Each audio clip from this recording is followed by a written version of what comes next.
চলো আজকের ক্লাসে আমরা শিখবো যে ভগ্নাংশের অনুপাতকে কিভাবে পূর্ণ সংখ্যার অনুপাতে প্রকাশ করতে হয় এবং এই ধরনের অঙ্কগুলো বিভিন্ন ভাবে তোমাদের কাজে লাগবে। বিভিন্ন ভাবে, শুধু নয় যে এইভাবে পড়তে পারে, বিভিন্ন ভগ্নাংশের অনুপাতকে পূর্ণ সংখ্যায় পরিণত করা বিভিন্ন ভাবে তোমাদের কাজে লাগবে। সুন্দর করে ট্রিকটা শিখে নাও কিভাবে ভগ্নাংশকে পূর্ণ সংখ্যার অনুপাতে প্রকাশ করতে হয়। দেখো কি রয়েছে, 1/2 রয়েছে, 1/3 রয়েছে এবং 1/5 রয়েছে। তাহলে করবোটা আমরা কি না, এই যে ডিনোমিনেটর গুলো রয়েছে, হরগুলো রয়েছে, সেই হরগুলোর আমরা লসাগু এলসিএম করব। তাহলে দেখো এগুলো কেউ কারোর গুণিতক নয়, তাহলে লসাগু আমাদের কত হয়ে যাবে, ওই সংখ্যাগুলোকে আমরা গুণ করে ফেলবো। তাহলে কত হয়ে যাবে, 5 3 15 2 30। এই যে লসাগু পেলে, তাহলে কি করলাম, হরগুলোর লসাগু করলাম। এই যে লসাগুটা পেলাম, এই লসাগু দিয়ে কি করবে, প্রত্যেকটা ভগ্নাংশকে গুণ করে দেব।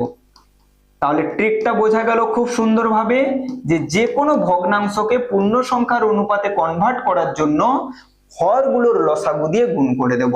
তাহলে কাটাকাটি করলে 2 15 30, এটা কাটলে 3 10 30, এটা কাটলে 5 6 30।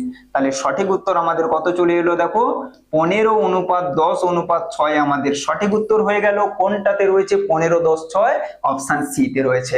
ঠিক আছে, প্রত্যেকে কমেন্টে জানিয়ে যাবে তোমাদের কেমন লাগলো, সেই সঙ্গে পরবর্তী ক্লাসের প্রশ্নের উত্তর কমেন্টে প্রত্যেকে জানিয়ে যাবে।